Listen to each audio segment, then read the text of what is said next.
Hello viewers, this is The Mindful Man, reading the Eden Plot by Paul G. Brett.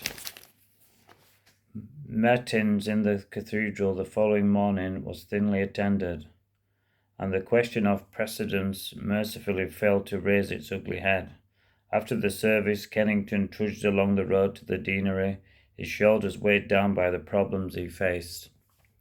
He was still deeply angry with his colleagues and knew that he had to find some way out. "Desmond," he said as he sat at his desk, holding the phone in his left hand and attempting a carefree manner. "Christopher, are you well? I'm keeping in very good health these days. Are you?" "Indeed, I've been persuaded to take more exercise. I do it when I go to the Lords. I've discovered that we've got quite a good gym. This family life question is really touching the heart of the nation, and I have to be available in London, you know. Do you take much exercise?" "I walk the dog in the park most days. There's a path along the edge and down to the river. It's particularly lovely in the spring. It does me the world of good." "I'm so glad. Praise the Lord.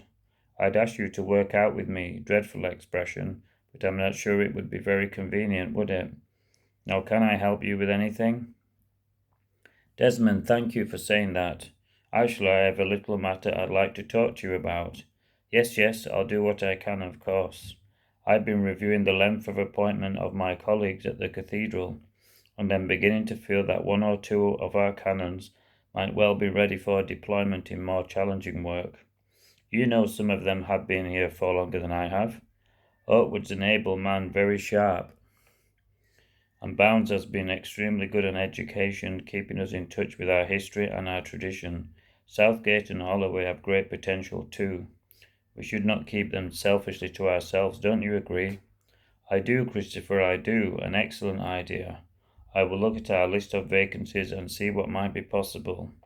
Come to think of it, I was considering the Throckhampton villagers just the other day. It's one of my most important livings. They need a really first-rate man. Do you think one of them might be the chap for the job?" I would leave the choice entirely to you, Desmond. You know the diocese so well, far better than I. In my view, it is entirely a matter of leadership, of using our experience for the good of others. I'm sure you would agree." I do, he said again. "Leave it with me, as you say." Kennington put down the phone in horror, wiping the perspiration from his forehead. It'd be a disaster for Nicholas. But then no one need know about that connection, and Nicholas wouldn't be there all the time. Next page. Chapter 7. Heap up riches. On a very wet evening, John and Victoria were sitting in a corner of the Fig Leaf having a quiet drink. They had met each other occasionally like this over the previous few months since Acton had asked them to sort out the archives in the attic. Victoria had not often been out with men, at least until her mother had died and she had acquired a degree of freedom. To be brought a drink and to have a handsome young man pay court to her was a relatively new and exciting experience. Their knees touched under the table and he at once apologized. But neither moved away, and Victoria felt a wave of emotion welling up inside her. They ordered a hot chili con carne and salad, which seemed the right thing in such weather, and were deep in conversation. "Do you like working for that man?" said John.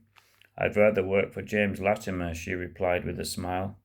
"You'd have to find Stepney for him, but what about Acton then? What do you make of him?" "Well, I don't think I should say." "No, go on." "Well, he's quite a private person, and I'm not convinced I can trust him. Though a job is a job. All bosses are beep in the end, I suppose. If I were a boss, I wouldn't be. But you're not, are you?" "I will be one day. When I've got my degree and gone up the ladder and I'm chairman of a major public company, I'll be a model boss." His eyes lit up at the thought of the successful career that lay ahead of him. Victoria's eyes lit up too, and she felt a little flick of anticipation. "You won't be with us much longer, will you?" "I'm afraid not. I'm only here for a year, and it's up in, about 4 months now." We shall miss you. No, I think it's only 3 months. I want a holiday in the sun before I begin at Cambridge. Are you going anywhere this summer? I haven't made any plans yet, but now my mother's died. Oh, I'm sorry, I didn't know. It's all right, she continued, warding off his anticipated sympathy. I have a bit more money now, and I was thinking about Ibiza. It's a great place for parties, he replied, but without any obvious excitement. They continued to eat in silence and for a while wondering what to say next. Would you like to come back to my place for a coffee? She whispered. John looked at her in surprise. Where do you live then? Is it near here? Only a few minutes. We lived there together and I have never seen any reason to move. Their supper ended, they walked through the side streets to Victoria's flat. It was on the first floor and had a fine view of the cathedral across the river. It was already quite dark. She drew the curtains and turned on a table lamp with a large shade that cast a warm glow around the room. What do you get up to in your spare time, John? She asked. What do you really like doing? Well, I'm quite interested in what's happening in the countryside, at the moment, environmentally speaking. Take housing, for instance, he said. The government wants to build hundreds of thousands of new homes on greenfield sites. I know people have to live somewhere, and it has to be good. It has to be near enough to their work, and we can't still have men walking in front of motor cars, waving red flags anymore, but not at the expense of the natural world. John, you're going to read computer science. What's all this got to do with that? It's the context. It's what we've got to take on board in today's world. Computers will control the whole of our lives one day. You'll see, but we've got to feed the morality into them somehow. What about you then? You've got other interests outside Acton and that wretched attic, haven't you? Yes, of course. So what are they then? Well, I like to read a bit, and I go rambling with a group, and bird watching.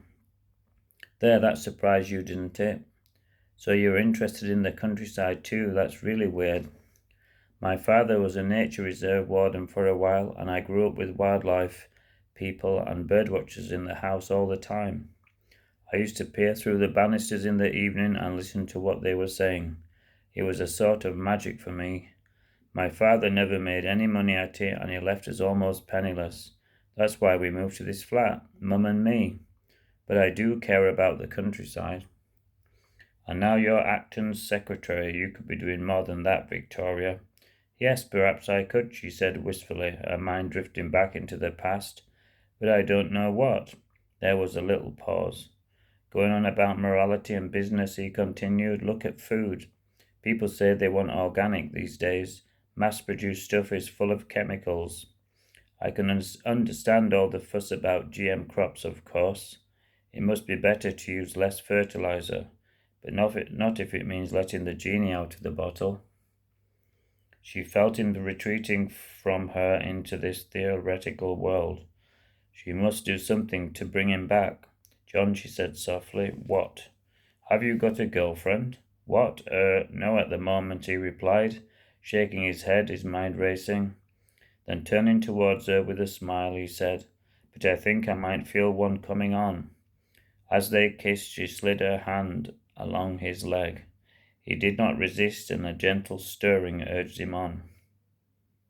She moved away to take off her earrings and put them carefully on the coffee table, and then ran her fingers through his hair and down onto his shoulders.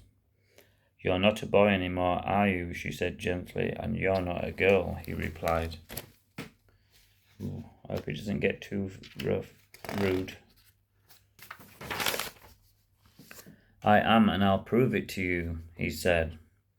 We will end the story here, and I may skip a little bit, but it's basically a nice, pleasant story. Hope you enjoyed this section of the Eden Plot by Paul G. Brett on Amazon KDP.